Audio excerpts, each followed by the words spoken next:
That is a sexy entrance. Hey, back on the aggregate here, doing a special show today with my brother Big Mix. How you doing? Doing well, thank you. Good, good, good. Today's not going to be your average aggregate where we talk about sports, entertainment, pop culture. This is going to be a very personal aggregate, like on a very personal Maury Povich. Um, we're going to talk to BJ about his trip to Florida. He had a very interesting trip to Florida. Went to see the in-laws. Goes there every now and then with his better 90% Diana. Has family there, and he came back with a story that I just could not put on tape. Like we had to share this. So I'm going to turn it over to him. He's going to be doing most of the talking. It's going to be a nice little change, and we'll hear a story. So go for it. Go right ahead. All right. Well, yeah, as you said, I went to go see the in-laws in Florida. Had a great time. It was day 3, and my brother-in-law Ricky was like, "You want to go out to the lake?" Out to the lake, and I was like, "Sure." His family has a lake house out on Lake Blue Cypress. That's the view. And I love to go out there. Sometimes we go on boat rides, we go fishing, and this is just a little deck off the side of the property where you can just fish. I'm sorry. Is that a beer cozy? Yeah, it is. And it's beware. It's What does that say? beware low birds. Their family's last name is Bird, Ricky Bird. So they have a lot of bird shit. So there's not like actual low birds that like everything else in Florida that can like kill you. There's not like low birds that fly down and No. Well, I mean, unless you count the ospreys that nest here, and they get pissed off when they lay their eggs in their nests, they defend them pretty heroically. So they'll dive bomb you. okay. But All yeah, right. so just would put that on the dangerous Florida list. So yeah, Ricky had to go out to the lake to do some yard work at the house prep. They have a renter that was coming in January, so he's out there doing that stuff. I'm casting off this dock here. Oh yeah, there's an alligator swimming out there. What do you catch when you're casting? Little tiny sunfish. There's bass in that lake. They have gar. Uh, I think my very first trip down there, we caught a soft shell turtle. There's like You actually reeled in a turtle? yeah. Florida. You don't know what's gonna happen. Um, so yeah, Ricky has to do a bunch of stuff. So he's working on the house, mowing the lawn. I'm just sitting there fishing. Uh, and it's always fun to hang out with Ricky. Every time you go out with Ricky, it's an adventure. One time we were at this lake, had a few beers, and then he was like, "Hey BJ, you want to go catch some baby gators?" So we went out in knee deep waters in this backwater canal where we saw a bunch of baby gators and waded out to try to catch them. So that's like playing lawn darts for them. Is like Yeah, going out and catching baby gators. It's just like something to do. they don't think anything of it. Interesting. It's odd, yeah. Gators spook pretty easily, so they're not super worried about them. But just the fact that that's an idea that he had that he would, like to share with me. I was like, that's cool. I'll do it. That's awesome. Yeah. Another time we ran off and at this lake in Idaho, ditched everybody and went fishing in this lake. And we started catching fish. And they were these kokanee salmon, which are landlocked salmon. They're about a foot long or so. Really good eating. We were ignoring calls from our wives, like staying out, having a good time. We just wanted to catch enough kokanee to feed everybody. Kind of got in a little trouble for that, but it was still fun. So he's a guy who will do anything. Driving down the road, he stops the truck. We see a bull across the field. He's like, I'm "Oh, sorry, that's a bull? A bull. Like a full size, like the size of a small car bull. Yes. Yeah. Oh. This is coming back from one of his friend's house on another adventure. We stopped the car. He calls a bull over by name.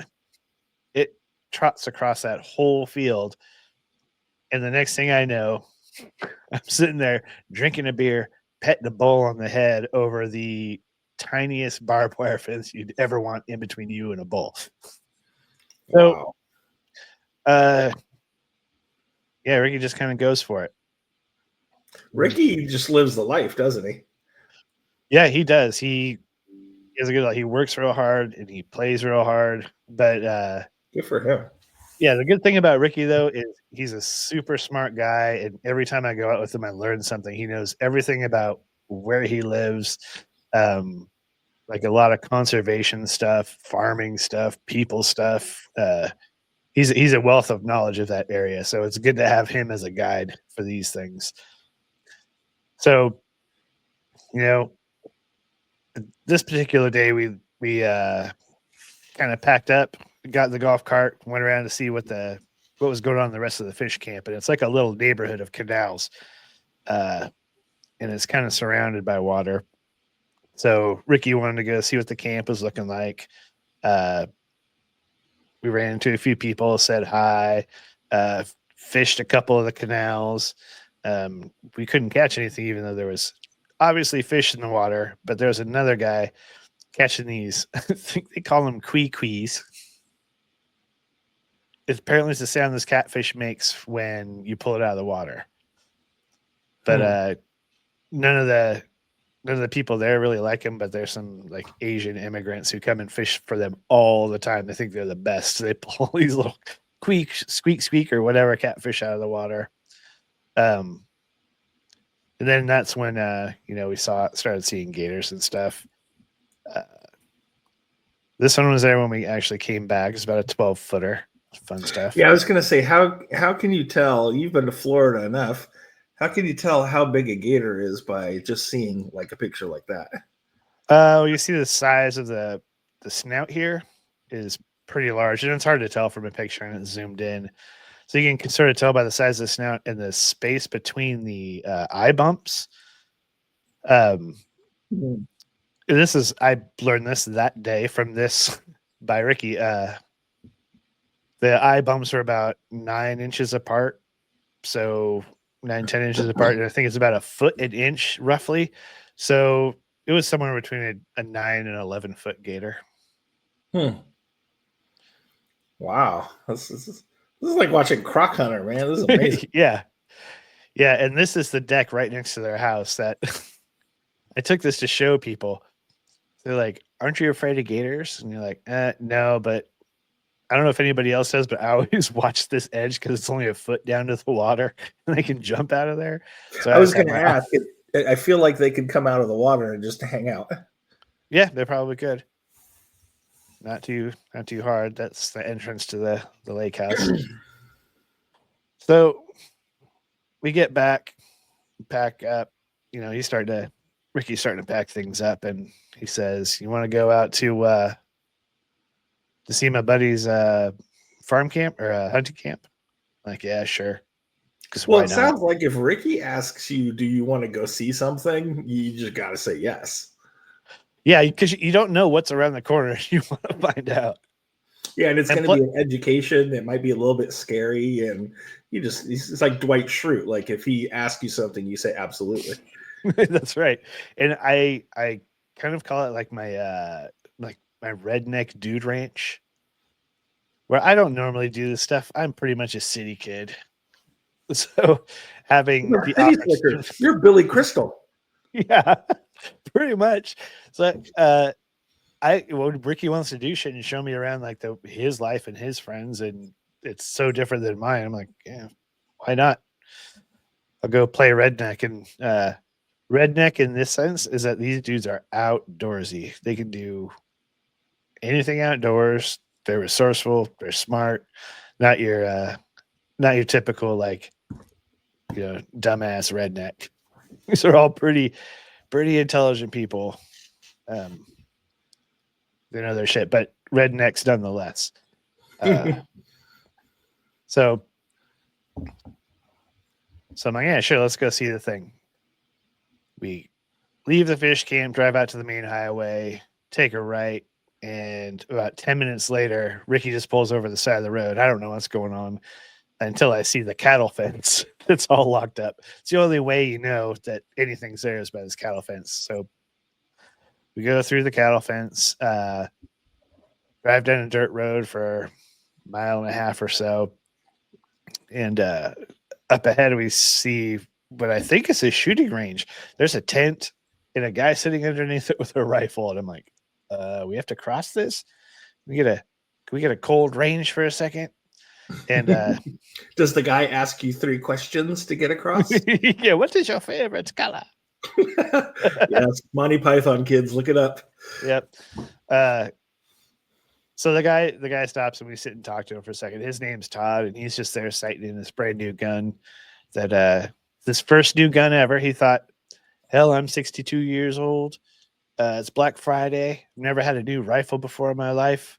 I'm gonna go get a Bass Pro Shop or wherever and get one. So that's what he's doing. He's playing with this new toy. Like, right on, Todd. So cross the shooting range and meet this guy named Alec, who I think he leases the property for hunting. And he's this dude who owns like 3 different businesses. He's you can tell he's a hard worker, and he may have to work at any minute, it seems like, because he's got on his khaki shorts and his work polo tucked into him. And no belt. No, I don't remember. I didn't pay that much attention. I just remember he was kind of like the Thing from Fantastic Four. Oh, just yeah, okay. He's about my height, but I went to shake his hand, and it's just like, oh, dude does a lot of shit with his hands. Big meaty paws. Oh God, yeah. But cool dude, and talked to him for a while, and then the Alec guy says, "Hey Ricky, why don't you take BJ on a tour of the hunting lease?" And Ricky loves to show shit off, to share what he enjoys, and he loves going out to see if there's any game that he can hunt. He was jazzed. So we get in the side by side, and I'm sorry, say that again. What's a side by side? A side by side is like those ATVs with 2 or 4 seats.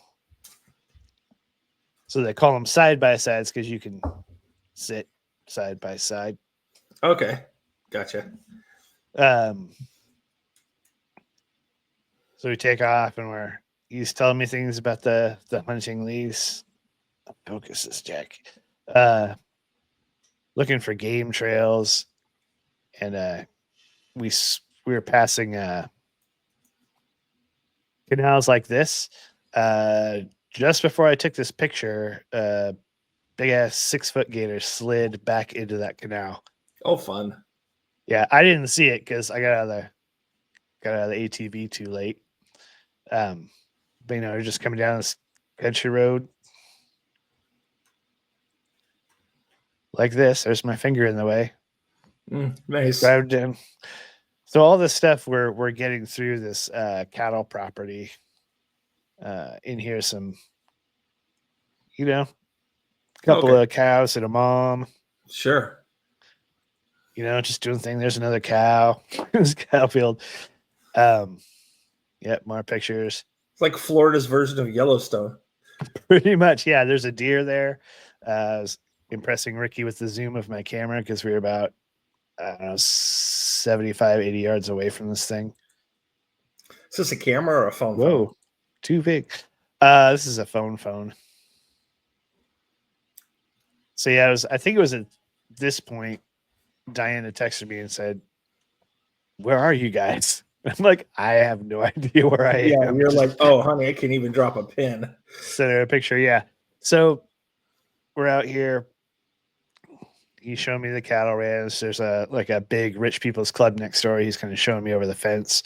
Then he's like, "Oh, let's go to this feeder where we attract deer because I think it's about to go off." It was, close to 5:30, something like that. So we park and we see the feeder. He's like, let's just wait like 10 minutes. And during that 10 minutes, he hands me this 22 rifle. And if you don't know anything about 22 rifles, it's like one step up from a BB gun. So I'm thinking, how big is this thing, and will a 22 actually do the job? So it's like squirrel stopping power. Pretty much, yeah. I mean, it would hurt it, but it'd probably just piss it off. Anyway, like, okay, I guess if anything comes out, I'm going to shoot it. And then I wasn't expecting anything to pop out, though. But then this hog walks out. I'm like, oh, shit. And Ricky's telling me, okay, brace your gun against the A pillar, blah, blah. And, make sure you shoot it here. And it was very precise with the 22. You wanted me to shoot it in the ear. I'm like, from a distance. I'm like, oh, God. Is this a big hog or a little hog? It's big. I couldn't really judge it at that point, but it was big. It was like a regular sized pig, And large. How far away were you? At this point, we were fairly close, probably 40 or 50 yards away. So it steps out. Ricky's telling me where to aim. I look through the scope, and I can't see anything through the scope. I do have firearms. I do know how to use them, and this 22, I think, was too small for me. I couldn't get a right setup. Couldn't see through the scope. And during all that, trying to get everything figured out, the hog disappeared in the brush. It was gone. Like, Ghost hog. Yeah, it was disappointing, but I'm glad that I didn't shoot it with that little 22 because I don't know if I would have hit it. Anyway, so I go back to camp. Tell Alec and Todd, yeah, we saw the hog, and Ricky says, I think it was White Sox. I was like, what? White Sox? And a hush falls over the crowd. Yeah. When he says White Sox. Yeah. So Alec, he's got like the satellite game cameras all over the property. So he checks his phone and he's like, oh shit. Yeah, that looks like it might be White Sox. And he's back. And I'm like, White Sox is a recurring character on this show. Yeah. So by the time in between me and Ricky leaving that spot and getting back to camp, White Sox went back there. And I'm like, oh, well, that's too bad. We missed him. And Alex starts going, no, you guys should go back and get him. Ricky, go back and get him.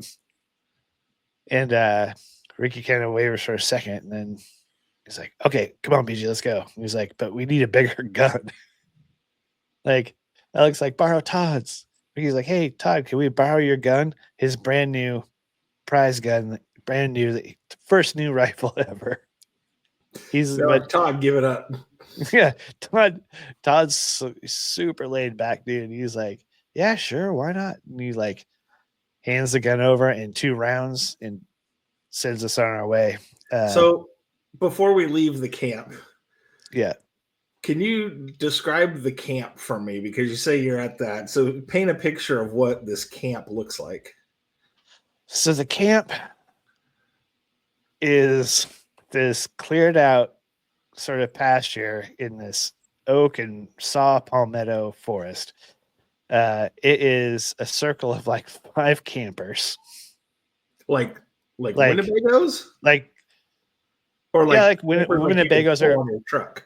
Or like fifth wheels. I think there might have been both kinds there. Or they could be like almost like mobile homes. I wasn't paying. Maybe there's one mobile home and a couple campers. And then off of one camper, there's like this big covered area where they have some tables and stuff. And right in the center of the camp, they have this structure. It's just a rectangle structure, and it's what they use to like string up and clean their animals. So there's sort of like a ring of Winnebagos around like a slaughter hook. That sounds frightening. I didn't even think about it at the time because it was daylight. But if I were somebody lost in those woods and I came upon that and there was no one there, yeah, it'd be pretty creepy. Yeah. Okay. So and then where's Todd sitting in all this? Is he sitting by his camper or is he sitting by the slaughterhouse? Todd's just he was actually still he had just gotten done sighting in his gun, so he was like 50 feet away over at they have a 100-yard gun range right next to the thing. So we called him over for that. Yeah. And he every good Winnebago slaughter camp needs a gun range. Yeah. It's a cool I guess people go and I don't know who gives tours there or whatever, but I think they take them on like guided hunting trips there or something. Or they just, pay a few $1,000s to hunt for a week or so there. So it's not run down or anything, but yeah. So yeah, it's just a little bit different for a city boy. A little bit different for a city boy. Yep. Yeah, so back in the side by side. This time we have Todd's gun, we have the 22, and we have a tripod. Because I walk with a cane, so it's real hard to shoot standing up, what they call offhand. It's really hard to shoot offhand when you don't have very good balance. So we got the tripod. Take off out of camp. Like a bat out of hell. And the funny thing is Ricky is he's a notoriously slow driver. He drives like you would think a country boy drives. He's just getting to where he's going. He's following the rules. It's a nice, easy pace. I would think that a guy that does backflips off of piers into alligator-infested waters would drive fast and would be kind of reckless. That wasn't Ricky. That wasn't Ricky. Okay, just for the viewers, I saw a video of somebody flipping off of a pier into alligator-infested waters. So, but still, from what you've told me of Ricky, he seems like he doesn't have any fear. So, but he just takes his time. Huh? He's doing his Ricky thing, living his Ricky life. Yeah, just doing his thing. But boy, when we went out of there, I had one hand that was steadying all the gear that was in between us, and then one hand on the oh shit handle because that thing was bouncing all over. It was White Sox ain't gonna stay around. He's a mover. No, apparently White Sox has been the one hog that no one's been able to get. My sister-in-law Katie, I think last year she tried and didn't get it. So I figure whenever they name one, it's a bastard. So he's been around this camp, or he's been around more places than the camp? I think just the camp. And that's like one of their highest priorities is to get rid of these hogs because as you can see in that picture there, it's a cattle ranch and these hogs root up the ground. It's real soft. Cattle are easily injured in these places. They can like break their legs and stuff. They also compete with other wildlife and they just decimate whatever space they're in. So they're like the wolves of Florida cattle ranch. They're like if you crossed a wolf and a bulldozer. This is kind of what they are. And so he's just been a spur in their saddle for a while. Yeah, because they want to take as many of these hogs off that property as possible, and this one keeps giving them the slip apparently. So that's significance of removing hogs from property and the sort of irritation they have with this animal. Well, and I guess my other question before we move on with you in the speeding wagon with your gun ready to go hunt boars, why do they call him White Socks? Does he have actual white on his feet? Yeah, we'll see a picture of him in a minute, and Oh, okay. he has much lighter feet, so it's easy to identify him that way. So yeah, and we'll go ahead. So we're speeding up to our spot, and this is real close to where I showed you that canal, the earlier picture, where the gator came out. Mm-hmm. We stopped about, we crossed it, took a left, and then stopped about 30 feet away. I thought about it later. It's not far enough to be able to outrun an alligator if he really wanted me. or Ricky, because I can't move that fast with a cane anyway. So yeah, but you got Terminator Todd's gun, so you're good. Yeah, I could have taken him out.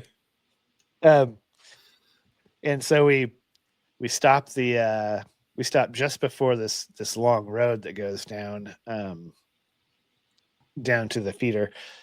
And we get all the gear out. We get Todd's rifle, and we get the tripod, and we start setting up the tripod. And Ricky sets it up. Says, "How's that?" And I'm like, "Can you put it up higher?" Because it was like at my nipples. And it'd be hard to rest a gun that low.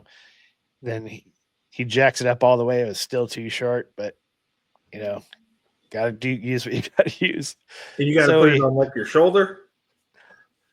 Yeah, so yeah, the butt of the rifle goes against your shoulder. You got your cheek on the stock, and then I'd rest the this part on the tripod. It has a little U-shaped thing for that. So we stalk our way across the road. And if you've ever seen a dude with a cane on uneven ground trying to stalk, especially me, like 5'11", 250, trying to stalk across, not graceful, not quiet. It's like hunting with Michael J. Fox. Yes. There's a lot of rustling going on. And we get up and we set the tripod and oh shit, there's a hog. Oh shit, I think that's a White Sox. He's back.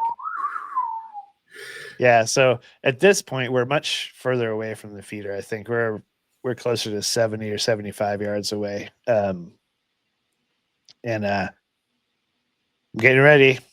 I've got I trade my cane for the rifle. Ricky already had one in the chamber for me, and set the gun on the rest and look through the scope. And I was like, "Oh damn, this is gonna happen." So they started to feel the nerves coming on, and Ricky and I White Sox doing at this point? He's just kind of rooting around the ground, minding his own business. He's just kind of moving out into the road and kind of backing up, looking for stuff. That I lined up the shot. Just gonna put it right through his heart, just like Ricky told me. And pulled the trigger, and nothing happened. It felt like the trigger didn't move. I was like, "Oh shit!" Safety? I checked the safety. It was on. It was just an unfamiliar rifle. That was like the first time I held it. Didn't know exactly how it worked. I mean, the rifle I have works on similar principles, but some of the tiny safety features are different. So yeah, I checked the safety. It was off. And then looked through the sight again. And that's when I started. That's when the breathing started. As Ricky was telling everybody, he was nervous as hell because you're about to shoot this thing. So I take a couple of deep breaths, pull the trigger, and boom, drop this hog. So how far away are you? About 75 yards, 70, 75 yards. And now this is with Todd's gun. This is with Todd's gun that I'd never held it up until that moment. So what kind of gun was Todd's gun? If you're the 22 was the pea shooter with the squirrel stopping power. Excellent what was question. Todd's gun? Todd's gun was Savage in 308 caliber. Much larger round. It's built for taking down deer. It's made for this kind of hunting, to be able to take them out humanely in one shot. So that's White Sox. And where did you hit White Sox? Well, that's the thing. I was going for the heart, which is about right here. Mm-hmm. And I flinched because I didn't know that gun, and I put it through his spine up here, but on the other side. So basically, went through his spinal cord, so he was immobile. And then we put the stuff back in the ATV, and we had to go up and finish the job with Ricky took a couple pops at the head with a 22, just to make sure he wasn't in pain anymore. So hold on. This is the first time hearing of this. So yep. Define irony. The guy with the guy who uses the cane because he has spinal issues shoots the boar in the spine, and then, like it's a fucking Quentin Tarantino movie, Ricky comes up and pop and coup de grace it in the head. Is that accurate? That's accurate.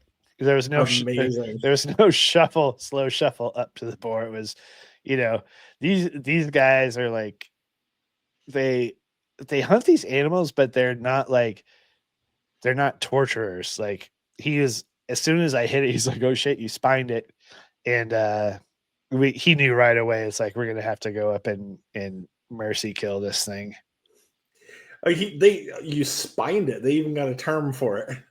That was the term I learned. Yes, and I mean, yes, it is ironic, but at the same time, I know how effective that is to immobilize something.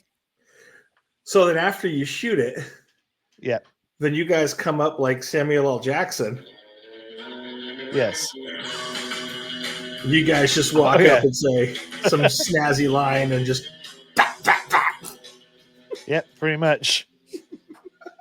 Pretty much. Like that's what I'm envisioning.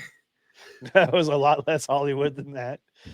But, you should have had the music. It would have made it more memorable. Went too far. But yeah, I thought there were more on this from there. But yeah, that's it. And then Ricky showed me a lot about the teeth. Like, there's like tusks that come out. They're super sharp. And they have these other flat teeth down here that are called wetters, like a whetstone. They sharpen their teeth on these things. So in a later episode, we'll have an example to show. But yeah, we like hog-tied this thing, tied it to the back of the ATV, and dragged it back into camp. And you took it to the rectangle slaughterhouse. Yep. We hung it up on this weight thing. There's a scale. And what's White Sox tipping the scales at nowadays? About 225. Wow. What I didn't know until then was that's a good size trophy hog. Like, people look for these things and don't find them. So it was quite a coup when I get back and we've got White Sox in tow. I feel it's really demeaning to hang all White Sox like that, like Django at the end. Like, they're just like poor White Sox. Yeah, well, if you were gonna break this thing down, that's where you'd want it hanging up like that. Like, if you're gonna skin it for the meat or something. Unfortunately, yep. And unfortunately, you can't eat the males. Apparently, they're very gamey and reek like hell when you cook them. which my sister-in-law Katie apparently learned last year against the better advice of others. So yeah, brought that back into camp, and it was like a hero's welcome. There were high fives, handshakes. Alec was very thankful that I was able to get this one. He was impressed. It was my first hunt, and I actually got one. But it was really them saying like, "Thank you. You don't know what a problem these things are. Anything you do to get one off the property is great." Like it was almost like you've done a great service to this community. Was it more of a celebration because it was White Sox than if it was just some rando boar? I think there might be something to be said of that. I think it may have been a combination of that and they just love people getting into their hobby like they would, because it was my first kill. They were super happy for me, like they go back to their first kill and they experience that same kind of like happiness and exhilaration. I mean, it is a real adrenaline rush, and I was jacked up for a couple days. Did you blood the boar? Did you like skin it and then take some blood and like rub it on your face and shit? No, apparently that's not a thing. Oh, well, But I watch too yeah, much TV. I know everybody's asking me if I got blooded in, and I'm like, no, Yeah, like did you take a bite of the heart or anything like that? I mean, no, that's nasty. There's yeah, I know. like I watch too much science fiction. at this point, outside of the celebration and like congratulations and sort of marveling at the size of the thing, it was pretty, business as usual. Oh, that must be the end of that. That's where I rested. It's in-laws back porch. I don't think I have any with it next to me, but yeah, the rest of it was pretty unceremonious. Alec and Ricky were both discussing who was going to pay to have the head mounted for me. Now, when they mount it, is it actually like on like a wood placard type thing, like you would a deer or a bear or something like that? Well, this is a European mounting, so they're just gonna like basically clean everything off and bleach the skull. And I guess what I'll get the mail from them is just the bleached skull. So that was like the hardest of the process, but really it's wasn't that big of a deal. But Ricky cut the head off right there. We put the hog back down. He started slicing the head off, and where Todd comes back again into the story because these hogs have really thick neck muscles and their joints are real thick. So Todd had to come in and the last little bit With like a skill saw or something? No, with his bare hands. Oh no! He put his hand on the snout and a hand on the back of the head, just gonna pop it. Oh, okay, sure. Yeah. Why not? Then we put it in a paper bag or a plastic bag and started packing up for the night. What happens to the rest of the body? They just dispose of it if no one's going to eat it or anything? The rest of it goes to this place they call the gut pile. And the gut pile is where they take if they clean something or maybe they get a wild hog like this. They usually just take it out to this place where it's readily available for scavengers. This time of year, I would look up and there would be turkey vultures that look like a flock of crows. There's so many scavengers there. There's gators on that property, so sometimes they'll take one of these bodies and throw it in the pond, let the gator eat it. This one just went to the gut pile. Mm. And the head was in the back of the trunk. Like a dump for carcasses. Mm-hmm. But everything goes back to nature. Everybody gets fed. It's a circle of life, Mufasa. That's right. Do you have the pictures that you sent me up of you with them? With White Sox? Don't think I have any of those. Here, I'll bring up. I've got them here on email. Let me see if I can just open up my email here, so the viewers can get a look. So that's stretched out, and you're about 5'11" ish, Yep. more or less. I don't know. Yeah. 5'10", 5'11". So, yeah. You're right there. Yep. And so he's about that long, and every bit the weight that you are. Like, that's a big animal. It was huge. Yeah. As you can tell, I was not dressed to go into the scrub brush. No. And there you are in your little khaki shorts and your t-shirt, and you're just right out of Wolflout onto hunting to the Outlander in Florida. And that's all when I first heard the story, all I heard of was, Outlander, you have killed the enemy. Like a 1970s sci-fi, you were brought in and you killed the enemy. Oh, yeah. It's funny as hell that I would be the one that there's always a part two.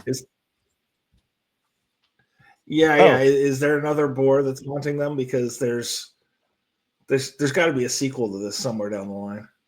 It's probably coming after them and their families now. Yeah. Or yeah, I don't know. We'll see. Next visit, I'm going to try and hook up with these guys again, see if I can't do it again. Because the whole thing was just amazing. I mean, we hop in the truck and we drive back to the main road. Then Ricky gets on the phone with this other buddy of his who he knows that is going to do the skull cleaning, and that process trips me out too, because this guy just has like a freezer on his back porch, and you just go up, put the head in the freezer with a tag that has your name and phone number on it, and that's it. He calls you when it's done. And the fact that Ricky just had it on his speed dial is pretty sweet. Yeah. That means it's not his first rodeo. No. I really enjoyed. You did send me actually. Our mother sent me this, and it looked like you were on Lost, like you're John Locke. Sadie and I decided you're John Locke. You are the cripple that went to the boar nest and took him out, and now you're just like you're all healed up and everything. And that background's amazing too. That's a cool picture right there. So anyway, people can kind of again see the size. That thing's your size. I mean, it's pretty. It's not big. A small deal. People have to realize that. Yeah, it was crazy. Amazing. The whole thing, and then even getting back to the house, get out of the car and got my sister-in-law and my wife out there singing Hog Slayer. Yeah. So what did Diana think of all this? She was real happy for me. She is from Florida. She knows that these hogs are a problem and what it means to be able to get rid of them. And I am the only person in Diana's family, only male person who has not shot and killed anything. So I was the only non-hunter, non-blooded, if you will, person. So I think, that's one of those things that was kind of like a weight off my shoulders. Like, fuck, I did it. Now I don't have that hanging over me. You're in the club now. Yeah, I'm in the club. So, it's like American Express. You're a card-carrying member. Yeah, that's kind of what they're used to. So Diana was like, "That's fucking cool. High five. Good job." Because her sister does it, her niece and nephew do it. It's just part of their family. So always a congratulations when you get something. So, epilogue to all this. Do you have any jonesing to become a hunter now? No, not at all. I mean, it was a great experience, but I think I would go do it again. Um, and do it. I mean, it wouldn't be an accidental thing, but no, I wouldn't. I don't have a Jones, but I wouldn't mind doing it again. Like if somebody came to you and said, "Hey, we're going hunting. Want to go?" What would you say? Sure. Like, why not? No, this place in particular is great because the people, it's free. I didn't actually need a license to do it. Florida is like if you're on private land and they're wild hogs on it, please go ahead, do your thing. And they actually have the blind there. It's like this sort of like a lookout tower. It's like a box on some stilts, and there's some stairs up to it. If somebody said you want to go hunting to me and go deer hunting in Mount Hood, nah, fuck that. This is accessible hunting for the handy capable. So yes, you did show that you are handyman. yeah, it's yes. I wouldn't do it anywhere else. I don't have the bloodlust. Yeah, okay. That's what I was just wondering. I wonder if you were just like that pit bull that tasted it for the first time and now you're chasing that high, you're chasing that dragon like heroin just over and over again. Uh-huh. Nope, none of that. Well, good. Opportunistic. That's amazing. I don't know. I don't think I have anything that compares to that. That's insane. Well, good. Anything else you want to add before we check out of here? Just that you keep in mind that this was a completely accidental day that started with me just wanting to get out of the house to fish and drink some beers, and I ended up with a hog. I love how when I spoke to you earlier and I look at this picture and the caption you say is, "I bet you're wondering how I ended up here." Like if this was like an 80s sitcom, this would be the first slide of the show and be like, "Let me tell you about my visit to Florida. I bet you wonder how I ended up here." Yeah, it's weird because I don't think anybody that knows me would think that I would have ended up in that spot and actually gone through with it. No, and I don't think that anybody, I mean, you grew up in Northeast Portland eating crockpot dinners and listening to Lionel Richie when your mom played it on the stereo. Like this isn't something that you were like born to do. And to have it be an accidental day is amazing. So, but it sounds like if you hang out more with Ricky, like if you go to Florida, you might have more of those days. So, yep, I'm never saying no to an adventure with Ricky. No, you can't at this point. And I don't think anybody that knows him or anybody that's watching this should ever say no to him from what it sounds like. It sounds like he is the Florida croc hunter. It's someday I hope to get him on this program. Oh, we would love to have him. If you could get him on here, and if he's got any pictures or video, he is a friend of the Aggregate forever. I would love to have him on here. Or if he just wants to come on and talk about anything, fantastic. That's what we're here for. That's what the Aggregate's about, is expanding into culture a little bit past sports. So, yeah, that'd be awesome. Well, great. Well, thanks for coming on this morning and sharing your story.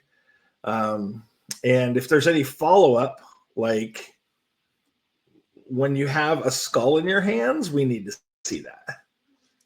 Will do. Like that's going to be my next thing is we got to see the skull. So, all right. Well, for myself, Jeremy, and BJ Big Mix, my brother, this has been another episode of The Aggregate, a very special BJ and the Boar episode, which, by the way, Casey said sounds like a children's book. We probably could make it into a children's book. But either that or a kick-ass 80s movie. Like they had BJ and the Bear and Smokey and the Bandit. Why not BJ and the Boar? Yeah, why not? He would have to ride shotgun with you though, you'd be in Florida with the Boar. I can see it now. You in Florida with the Boar in the ATV you talked about with the 2 seats. Oh yeah. Of course, you'd have to like solve crime or something. I don't know. We'd figure that out later. That's a Chat GPT story. All right. We're going to get out of there. Thanks again, Big Mix. And Thank you. We'll see you next time.